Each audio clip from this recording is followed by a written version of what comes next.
గెలిపించాలనేటువంటి ఉద్దేశంతో వైఎస్ఆర్ కాంగ్రెస్ పార్టీగా మనం నామకరణ చేసుకుని మరి ఎంతో పురోభివృద్ధిలో ముందుకు వెళుతున్నటువంటి సందర్భం.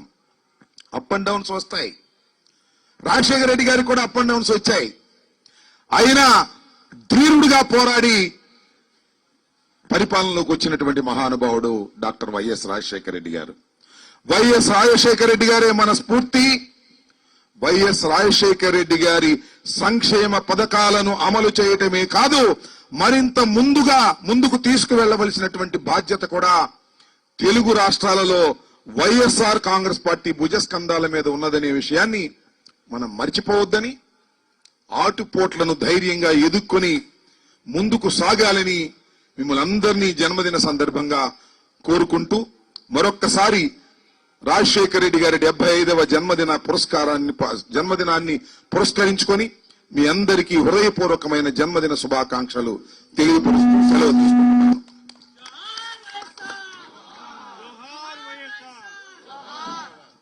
మన ముఖ్య అతిథి శ్రీ సజ్జల రామకృష్ణారెడ్డి గారిని మాట్లాడాల్సిందిగా కోరుచున్నాం.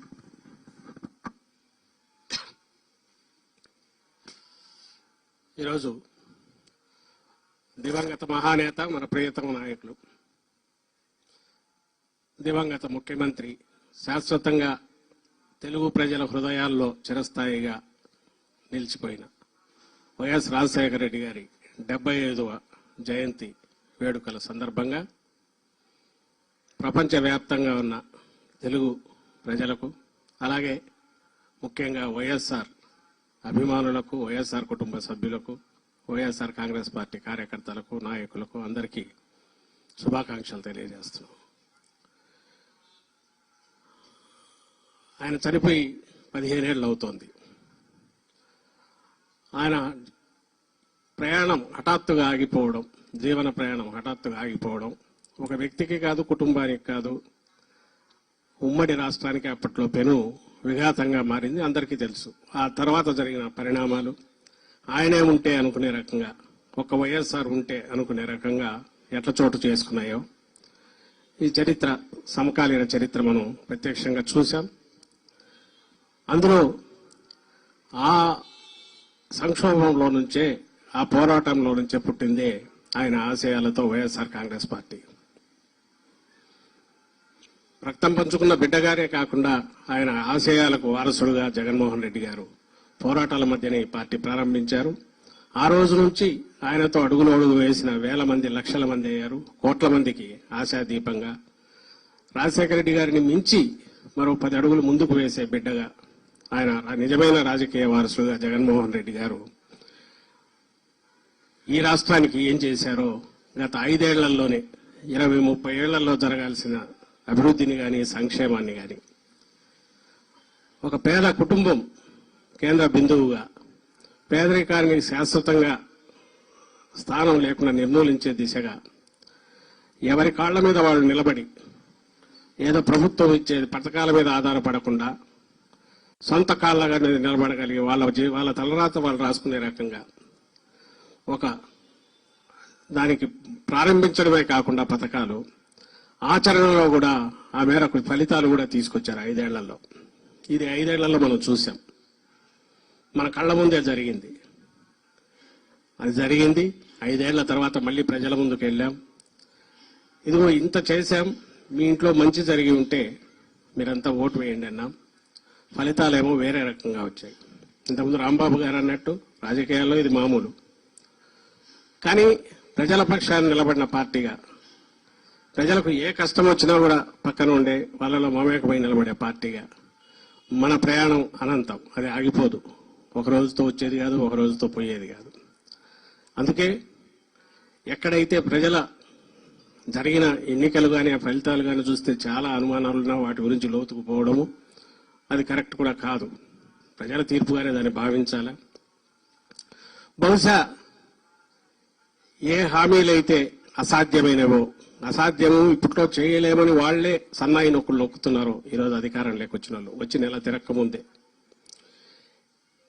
రాష్ట్ర ఆర్థిక పరిస్థితి ఘోరంగా ఉందన్న వాళ్లే మరి తెలిసి ఎందుకు అలాంటి అసాధ్యమైన హామీలు ఇచ్చారనేది సమాధానం సంజాయిషి ఇవ్వాల్సిన వాళ్లే అసాధ్యమైన హామీలు ఇచ్చి ప్రజలను 14లో ఎట్లా మోసం చేశారో మళ్ళీ అదే రకంగా మోసం చేసే రీతిగా మరోసారి దానికి అప్పుడే శ్రీకారం చుట్టారని నెల తిరక్క ముందే అర్థమవుతోంది. నిన్ననే చంద్రబాబు నాయుడు గారు మాట్లాడుతూ ఈరోజు చూశాం పత్రికల్లో, ఇంత ఖాళీ అవుతుంది అనుకోలేదు ఖజానా అంటున్నారు. అన్నీ ఇప్పుడే కావాలని అందరూ ఆశపడుతున్నారు, మరి కష్టమయ్యేట్టుందని చెప్తున్నారు. మరి 6 నెలల ముందు కూడా ఆయనకు తెలుసు ఇదే సంగతి. ఆ హామీలు ఇచ్చేటప్పుడు లేకుంటే లక్షల కోట్లు అయ్యే హామీలు ఇచ్చేటప్పుడు ఏ రకంగా ఇచ్చారు? ఇదే హామీల్లో ఒక 10% ఇచ్చినా జగన్మోహన్ రెడ్డి గారు సరిపోయేది కదా అని అనేవాళ్ళు కూడా ఉంటారు. సరే, అలా ఇచ్చి మోసం చేయడము, ఒకసారి మోసపోయాక మళ్లీ మోసానికి శ్రీకారం చుట్టడము, ప్రజలను భ్రమలో ఉంచడం, అది ఆయనకు చెల్లింది. ఇప్పుడు వచ్చి మళ్లీ అప్పుడే ఖజానా బాగాలేదు కాబట్టి కష్టం అంటున్నారు. ఇది చూస్తున్నాం. మరోపక్క ప్రజల కోసం రాజకీయ పార్టీలు పనిచేస్తుంటే ఓటమి, రాజకీయాల్లో గెలుపోటములు సహజమైనప్పుడు ఆ రోజు జగన్మోహన్ రెడ్డి గారు గత 5 ఏళ్లలో తన పరాని చూడకుండా, కులం చూడకుండా, ప్రాంతం చూడకుండా, పార్టీలు చూడకుండా అందరికీ ఒకే అర్హతే ప్రామాణికంగా ఆయన సంక్షేమ పథకాలు కావచ్చు, ఇంకోటి కావచ్చు ఇవ్వడం, రాష్ట్రాన్ని మొత్తం ఎన్నికలనేవి, రాజకీయాలనేవి ఎన్నికల వరకే ఉండాలి, తర్వాత అవి ఉండకూడదు అనుకున్న నాయకుడుగా ఆయన వ్యవహరిస్తే ఈరోజు వచ్చిన రోజు నుంచి రాష్ట్రంలో అరాచకం ఎట్లా సృష్టిస్తున్నారో, ఒక రావణ కాష్టం ఎట్లా చేస్తున్నారో, పని కట్టుకుని వైఎస్ఆర్ కాంగ్రెస్ పార్టీ కోసం పని చేసినా లేదా ఓటు వేసిన వాళ్ళని కూడా వదలకుండా ఎట్లా దాడులు చేస్తున్నారో, వ్యవస్థ మొత్తం ఎట్లా నిర్వీర్యం అయిపోయిందో అది కూడా గమనిస్తున్నాం. మరోపక్క 5 ఏళ్లలో రూపం దిద్దుకున్న ఆసుపత్రులు అయితే ఏమి, హెల్త్ ఆరోగ్య వ్యవస్థ అయితే ఏమి, విద్యా వ్యవస్థ అయితే ఏమి, ఎక్కడికెక్కడ వాటికి గండి కొట్టడం కూడా ప్రారంభమైంది. ఇంటి దగ్గరకే సేవలు, స్పెషలిస్ట్ సేవలు అప్పుడే వాటిని ఆ ఉద్యోగాలు తీసేశారు. ఎక్కడికక్కడ వాటిని రేషనలైజేషన్ అనే పేరు మీద ఇచ్చేస్తున్నారు. మళ్లీ మొదలైంది 14-19 మధ్య అనుభవం. ఈసారి మరింత త్వరగా అవుతోంది. ఇవన్నీ కూడా గమనిస్తున్నాం. ఇవన్నీ ఎందుకు చెప్తున్నానంటే, ఆ రోజు రాజశేఖర రెడ్డి గారు మొదలుపెట్టిన ప్రయాణం ఒక 2 అడుగులు వేస్తే జగన్మోహన్ రెడ్డి గారు దాన్ని మరింత ముందుకు తీసుకుపోతే మళ్లీ దాన్ని మొదటికి తెచ్చే ప్రక్రియ, మళ్లీ 10 ఏళ్ల వెనక్కు తీసుకెళ్లే ప్రక్రియ చంద్రబాబు నాయుడు గారు మొదలుపెట్టారు. దాన్ని నిలవరించాలి, ఎదుర్కోవాలి, నిలబెట్టాలి మనం. ఇవి కాక గత 5 ఏళ్లలో మన వైపు నుంచి జరిగిన వాటి లోటుపాట్లు కూడా సరిదిద్దుకోవాలి. ఎక్కడెక్కడ మనం ఎక్కడ సరిగా వ్యవహరించలేదో లేదా దృష్టి పెట్టాల్సిన చోట పెట్టలేదో వాటిని సరిదిద్దుకోవాలి. ఇవి కరెక్షన్స్ చేసుకుంటూ కూడా ముందుకు పోవాల్సిన సమయంలో ఈ రోజు రాజశేఖర రెడ్డి గారి 75వ జయంతి వచ్చింది. ఆయన మనకు స్ఫూర్తే కాదు, మనకు మార్గదర్శే కాదు, ఏ రకంగా అడుగులు వేయాలనో కూడా చెప్పగలిగిన ఇది కాబట్టి ఆయన నుంచి మనం నేర్చుకునే పాఠాలు, అలాగే ఆ దీక్ష ఏదైతే ఆ పట్టుదల ఉందో, ఎన్ని దెబ్బలు తగిలిన నిలబడడం, దాంట్లోనే రాటు తేలడం అనేది ఏదైతే జగన్మోహన్ రెడ్డి గారికి కూడా అలవాటైందో తండ్రి నుంచి, మనమందరం కూడా అదే అడుగుజాడల్లో కలిసికట్టుగా ఉండాలి. ముందు అందరం కలిసికట్టుగా ఉండే అడుగులేస్తే ఆ తర్వాత ప్రజలకు అండగా ఉండగలం, రాష్ట్రాన్ని ముందుకు తీసుకుపోగలం. మళ్లీ ఆ పునర్వైభవం ఏదైతే ఉందో రాష్ట్రానికి కానీ అది తీసుకొచ్చే దిశగా నెల రోజులే కాబట్టి మనం ఇప్పుడే విపరీతంగా ఇచ్చేయాల్సిన అవసరం లేదు. వాళ్లే తవ్వుకుంటున్నారు, మొదలు పెట్టారు. లక్షణంగా ప్రజల అధికారంలోకి ఇచ్చినప్పుడు చంద్రబాబు నాయుడు గారు దాన్ని ఎట్లా సద్వినియోగం చేసుకోవాలని ఆలోచించకుండా ఎట్లా పక్కదారి మళ్లించాలో ప్రజల చూపు మళ్లించి ఇటువైపు ఇంకా ఇప్పటికీ జగన్మోహన్ రెడ్డి గారి మీదనో వైఎస్ఆర్ కాంగ్రెస్ పార్టీ మీదనో అది అటాక్స్ చేయడం ద్వారానో ఇంకో ద్వారానో ప్రజల దృష్టి మళ్లించాలనో తాను అమలు చేయాల్సిన హామీల నుంచి తప్పించుకోవాలని చూస్తున్నారు. అది సాగనివ్వకూడదు. మనమంతా కలిసికట్టుగా అడుగులు ముందుకు వేయాలి. ఎవ్వరూ డీలా పడాల్సిన అవసరం లేదు. చిన్న చిన్న కరెక్షన్స్ మనం చేసుకోవాల్సినవి అవి కూడా జరుగుతాయి, ఖచ్చితంగా జరుగుతాయి ఫర్ ది పీరియడ్. అండ్ మళ్ళీ పాత పునర్వైభవం వస్తుంది. రాష్ట్రానికి ఏ నష్టం జరిగినా మనం ఊరుకోమనేవి ఇది కూడా మనం తీసుకెళ్ళాలి.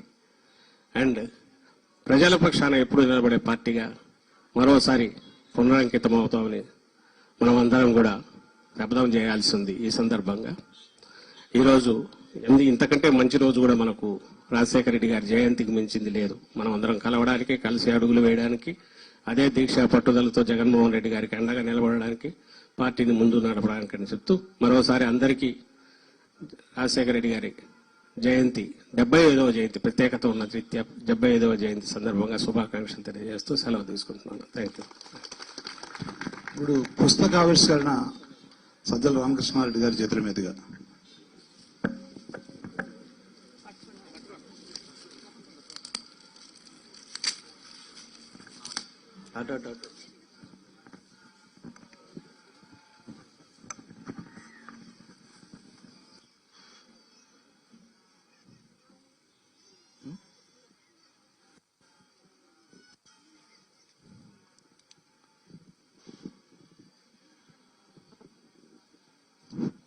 జోగి రమేష్ గారు వేదిక మీద రావాల్సిందిగా కోరుచున్నాం.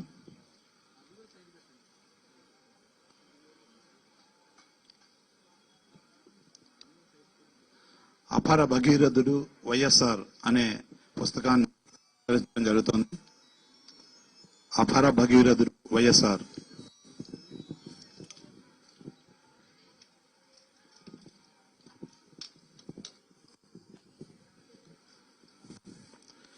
ఇప్పుడు బట్టల పంపిణీ కార్యక్రమం సజ్జల రామకృష్ణారెడ్డి గారి చేతుల మీదుగా.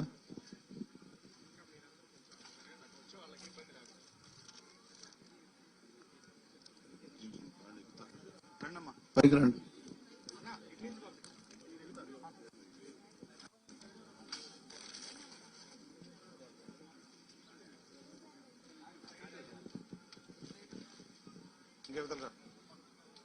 హసన్ కొంచెం ఇటు వస్తే వెనక వస్తాడు. Right right. మా బెనిఫిషరీస్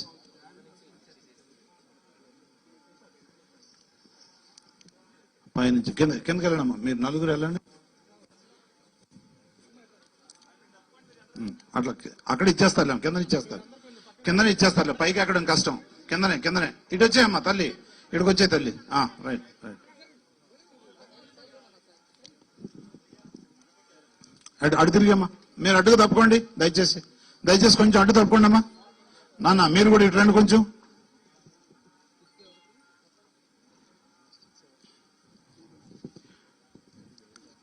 ఇప్పుడు వృద్ధులకు చేతికారలు కిరణ్ రాజు అందిస్తా ఉన్నారు. సజ్జల రామకృష్ణారెడ్డి గారి చేతుల మీదుగా. అమ్మా తీసుకో తల్లి తీసుకో.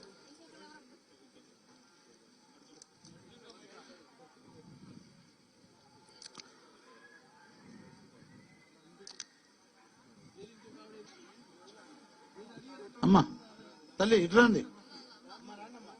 ఇటు తీసుకోనమ్మా. ఇటురా తల్లి ఇటురా. అక్కడ తీసుకో.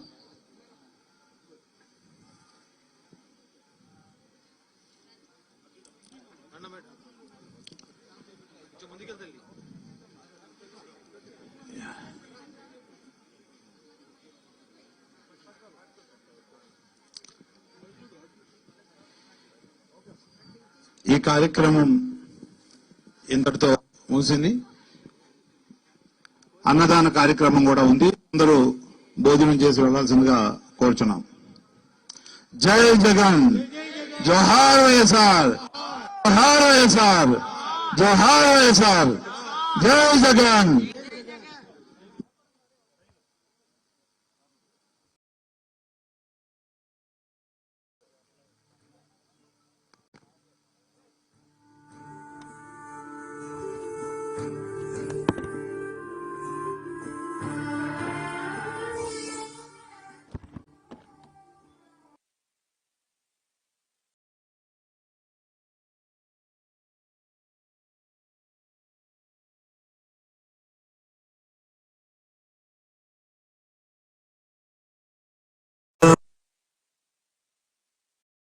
రాష్ట్ర చరిత్రలో